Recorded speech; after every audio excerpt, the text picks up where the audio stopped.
kabar pemirsa TVR Parlemen dimanapun Anda berada? Senang sekali bisa menyapa Anda kembali dalam program TVR 17 bersama saya Elisa Purba. Pemirsa, tepat pukul 17 waktu Indonesia Barat, kami hadirkan kepada Anda sejumlah informasi paling baru dan menarik seputar kinerja dan kegiatan DPR RI yang telah disajikan oleh tim redaksi TVR Parlemen. Dan pemirsa, inilah TVR 17 selengkapnya.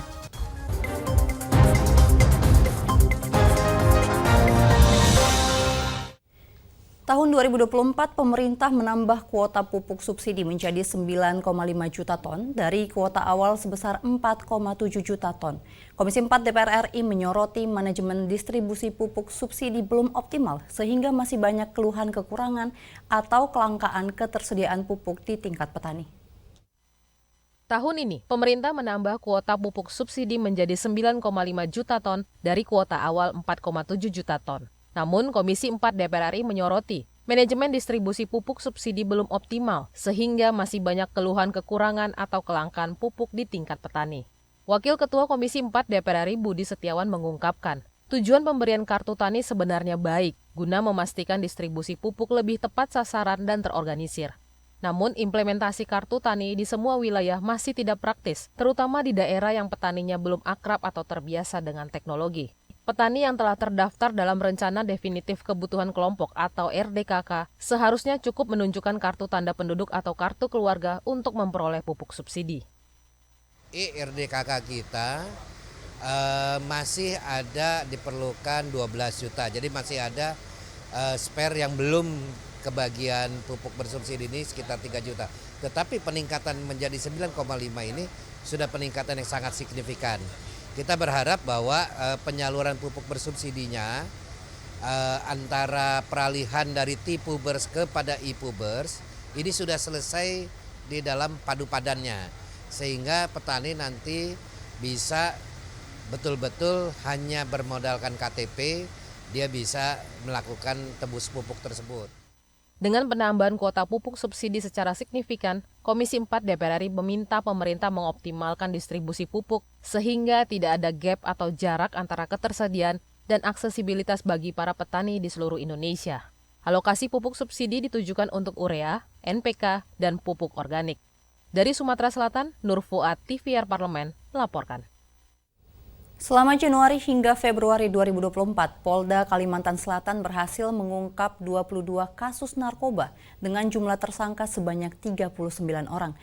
Komisi 3 DPR RI meminta aparat penegak hukum melakukan moratorium terhadap pemidanaan pengguna narkoba dengan mengoptimalkan rehabilitasi korban.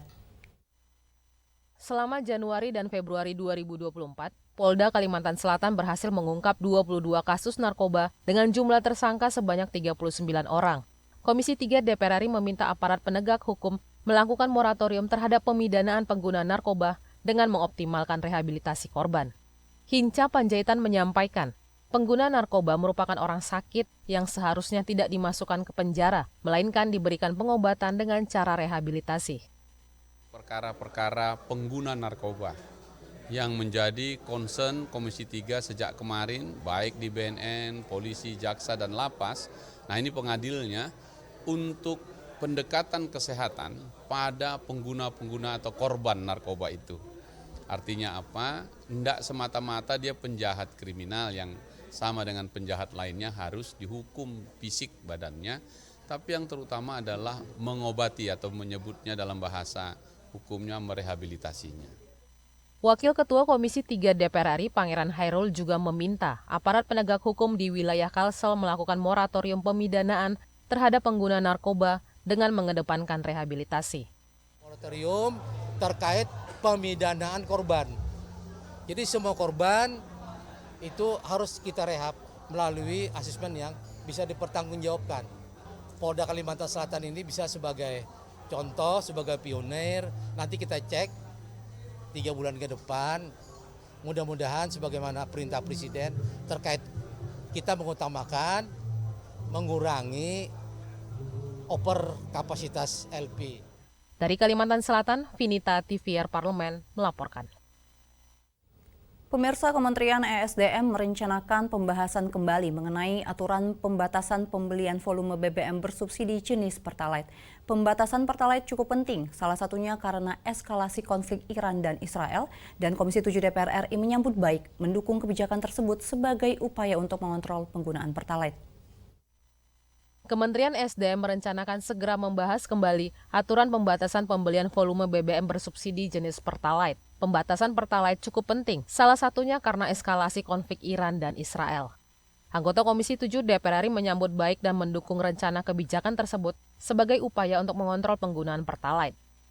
Sartono mendorong pemerintah segera menerbitkan regulasi pembatasan pembelian Pertalite sehingga jenis-jenis kendaraan yang boleh membeli Pertalite menjadi jelas dan penyaluran subsidi BBM tepat sasaran.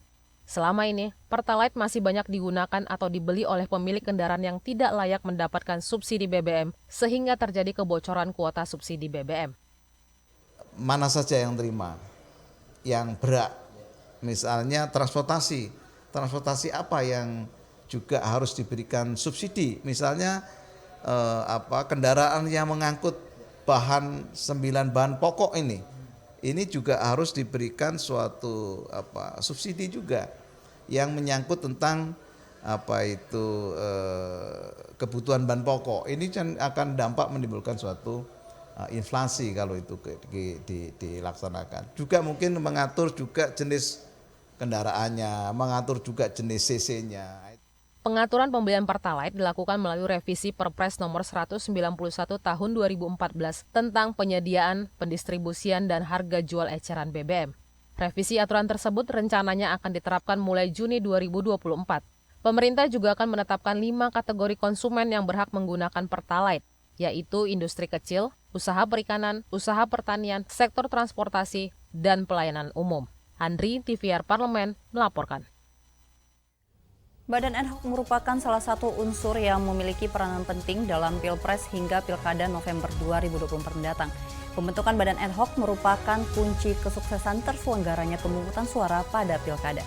Informasi selengkapnya usai jeda, tetaplah di TVR 17.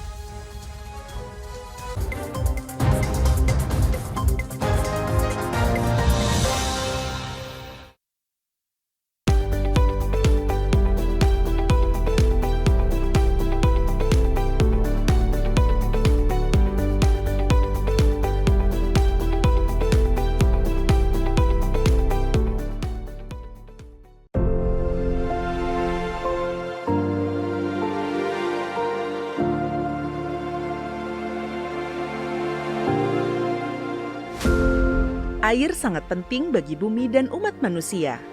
Fungsi kesehatan, lingkungan, dan sosial ekonomi dari air sudah banyak diketahui. Sekitar 71% permukaan bumi tertutup air, dan lautan meliputi sekitar 96,5% dari seluruh air di bumi. Dengan fungsi penting dan keberadaannya yang melimpah, air menjadi bahan diskusi politik. Oleh karena itu, the Parliamentary Meeting on the occasion of the 10th World Water Forum pada tanggal 19 hingga 21 Mei 2024 di Bali akan dilaksanakan dalam rangka the 10th World Water Forum yang merupakan kerjasama antar Interparliamentary Union, the World Water Council, bersama dengan Dewan Perwakilan Rakyat Republik Indonesia dan Kementerian Pekerjaan Umum dan Perumahan Rakyat Republik Indonesia. Tema umum yang diusung dalam sidang ini adalah memobilisasi aksi parlemen terkait air untuk kemakmuran bersama. Pertemuan sidang ini dirancang untuk mengusulkan komitmen kepada para pengambil keputusan politik yang akan meningkatkan ketahanan air dan akses terhadap air bersih, serta sanitasi bagi mereka yang membutuhkan.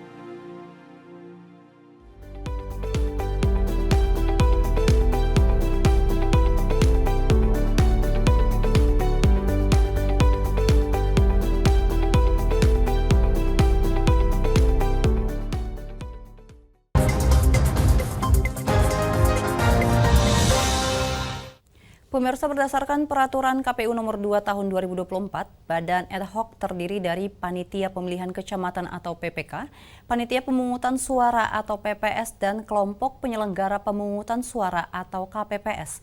Anggota Komisi 2 DPR RI mendorong agar seleksi terhadap Badan Ad Hoc diperketat dari segi kualitas untuk menghasilkan pilkada yang berkualitas pula. Saksikan informasi selengkapnya pemirsa dalam segmen Lensa Parlemen berikut ini.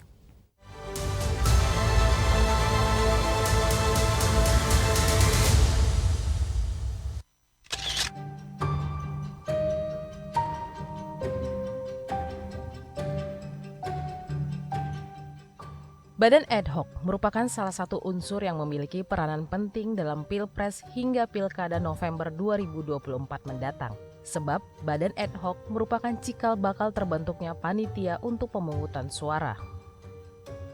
Berdasarkan peraturan KPU nomor 2 tahun 2024, Badan Ad Hoc terdiri dari Panitia Pemilihan Kecamatan atau PPK, Panitia Pemungutan Suara atau PPS, dan Kelompok Penyelenggara Pemungutan Suara atau KPPS.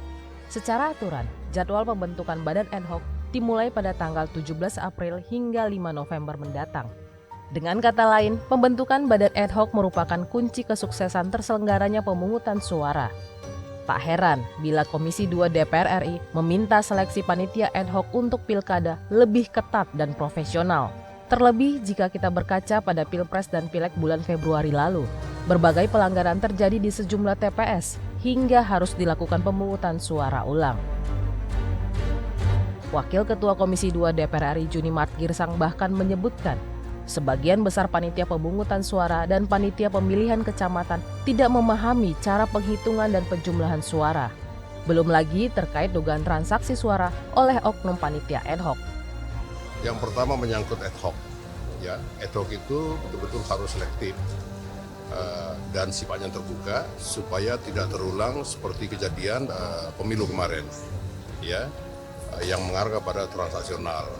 Yang kedua, PPK PPS ini sebagian besar kurang paham tentang teknis penghitungan suara, bahkan penjumlahan suara juga kurang paham. Ya, oleh karena itu ini menjadi makanan kami kepada KPU provinsi supaya lebih selektif lagi nantinya di dalam menentukan PPK dan PPS-nya.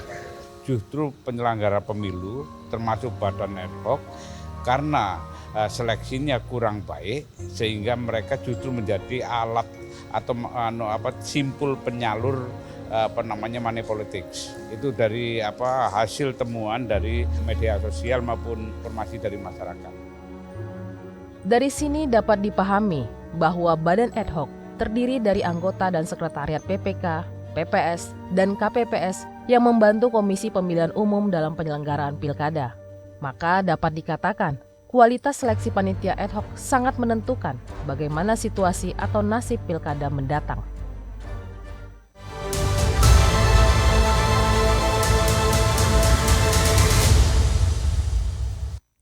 Pemirsa, realisasi investasi sepanjang tahun 2023 sebesar Rp1.418,9 triliun. Capaian tersebut melampaui target 101,3% yang sebelumnya ditetapkan sebesar Rp1.400 triliun dengan total penyerapan tenaga kerja sebanyak 1,8 juta orang. Informasi selengkapnya akan kami hadirkan usai jeda. Tetaplah bersama kami.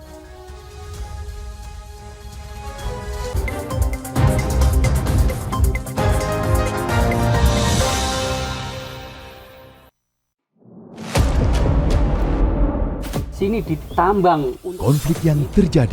Sini tidak mengizinkan. Masalah yang tersisihkan menjadi kesenjangan sosial. Ya namanya rakyat kecil gak bisa apa-apa, mau komplain juga gak didengar. Sebab apa? Itu menyangkut isi perut kami semua.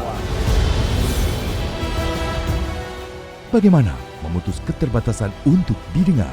Jadi kalau misalnya masyarakat sudah merasa tidak lagi ada yang memperjuangkan aspirasinya, maka masyarakat memang sangat berhak untuk meminta dewan yang mewakili mereka di parlemen. Kami menyusuri batas-batas peristiwa, mengurai berbagai polemik yang terjadi, meluruhkan suara-suara marginal, menjadi nyata dalam setiap aspirasi, melaksanakan tugasnya sebagai wakil rakyat. Saksikan Aksi Dewan setiap hari Senin dan Rabu, pukul 10.30 waktu Indonesia Barat, hanya di TVR Parlemen.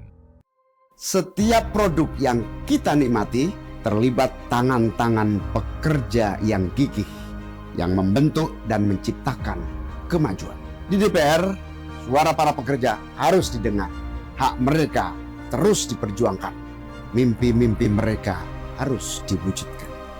Bersama-sama, mari kita perjuangkan hak-hak para pekerja, membangun masa depan yang lebih baik.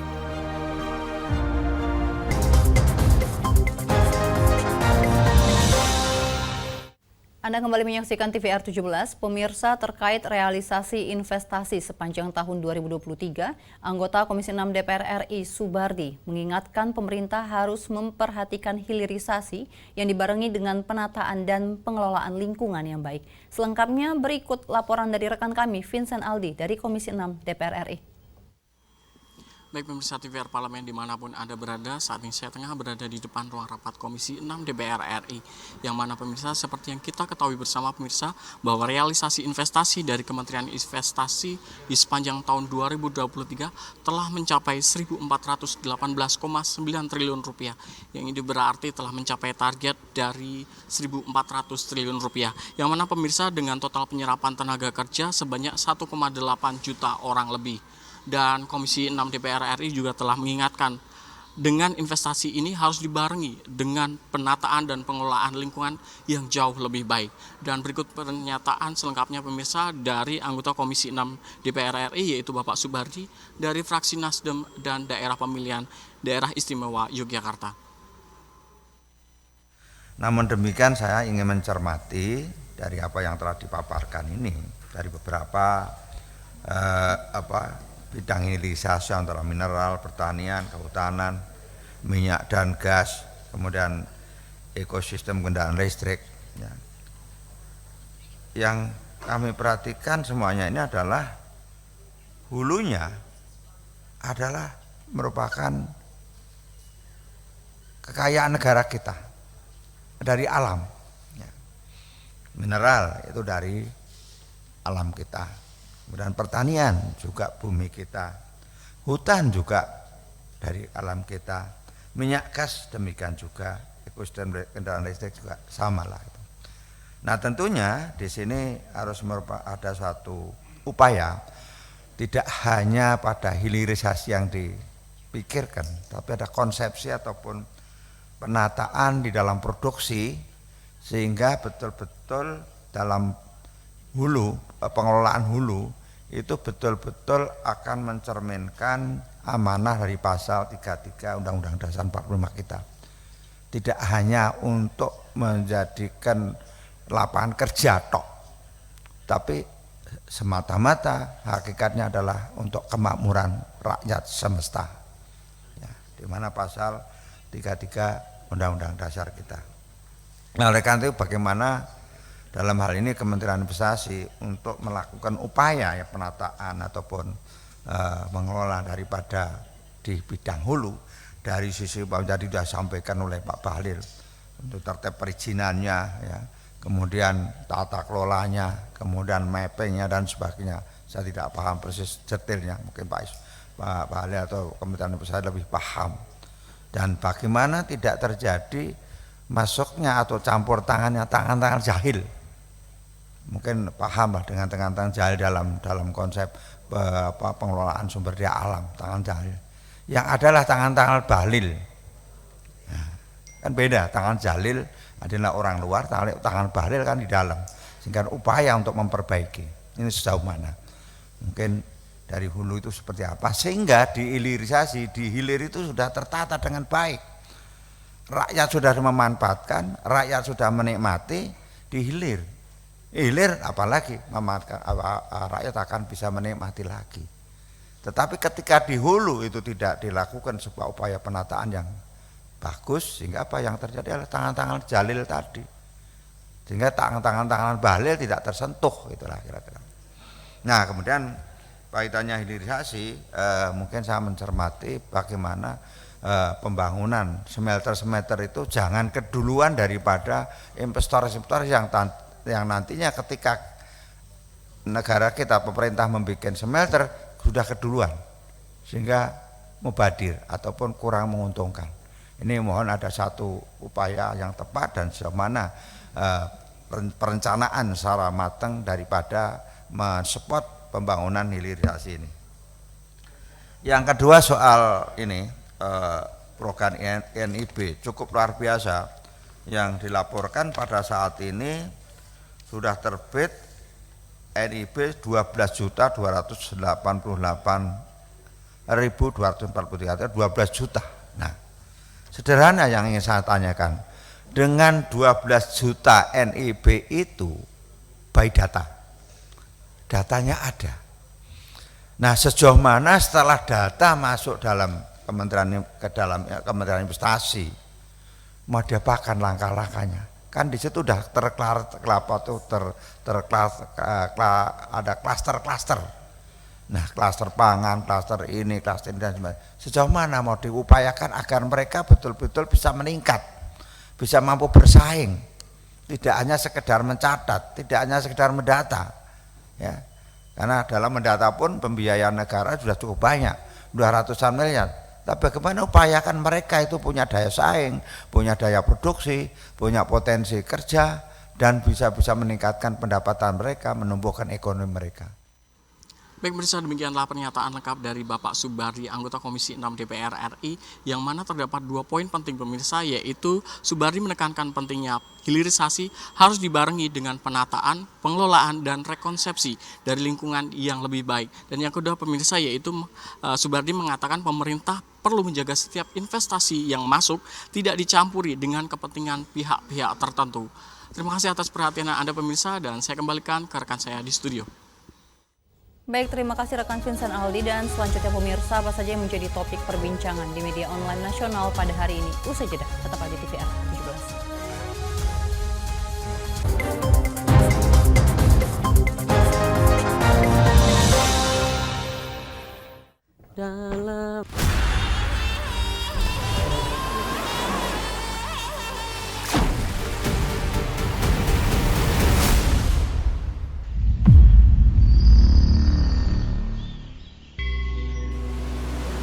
Air tak hanya penting untuk kehidupan manusia. Air juga punya kekuatan besar dalam politik dan demokrasi. 2,2 miliar manusia tak memiliki akses terhadap air bersih. Di banyak wilayah, kekurangan air dan distribusi yang tidak merata merupakan masalah yang mendesak. Air menjadi sumber konflik. Sengketa atas air dapat memiliki dampak politik yang signifikan. Air harus dikelola secara demokratis untuk memastikan pengelolaan air yang transparan, akuntabel, dan melibatkan partisipasi publik. Air bukan hanya sumber daya, tetapi juga hak asasi manusia yang mendasar. Kita harus mengambil langkah nyata untuk bekerja bersama menuju masa depan di mana semua orang memiliki akses ke air bersih. Bertindaklah mulai hari ini. Dukung Forum Air Dunia 2024. Suarakan pendapat dan kepedulian kamu sehingga kita bisa membuat perbedaan yang nyata.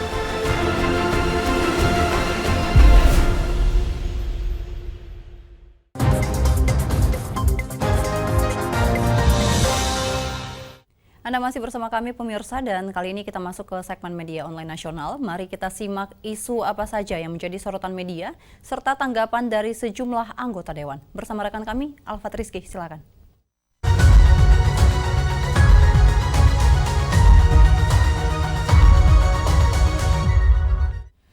Baik, terima kasih rekan Elisa dan pemirsa TVR Parlemen. Kali ini kami akan membahas sedikit nih, ada 2 terkait dengan headline yang menjadi perbincangan yang ada di media online pada hari ini. Yang pertama terkait dengan Fadlizon kembali jabat Wakil Presiden Liga Parlemen Dunia untuk Palestina.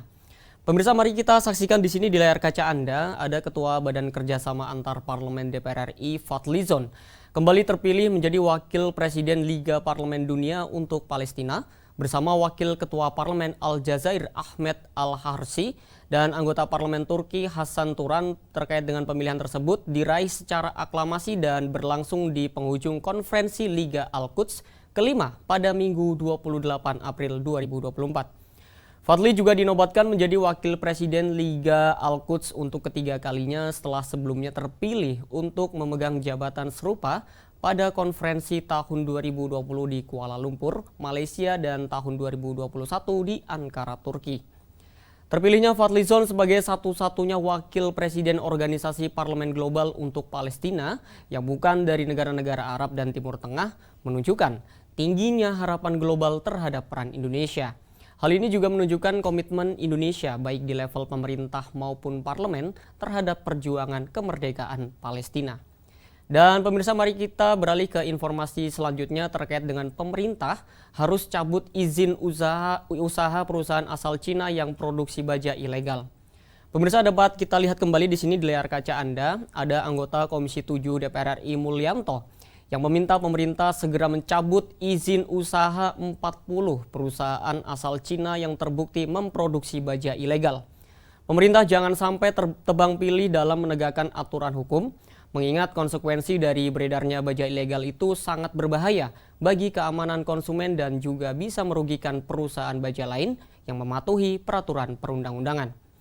Indonesia memang sedang membutuhkan investasi dari luar, namun investasi yang berkualitas sehingga mampu menggerakkan ekonomi nasional dan tidak menimbulkan komplikasi bagi ekonomi domestik.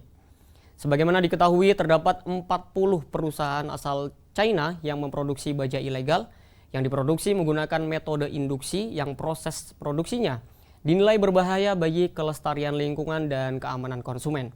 Sebelumnya juga kasus investasi bermasalah dari negeri Tiongkok juga kerap muncul, terutama di industri smelter nikel. Dan pemirsa, itu tadi headline di media online yang dibahas pada hari ini. Dan terima kasih atas perhatian Anda. Kembali ke rekan Elisa.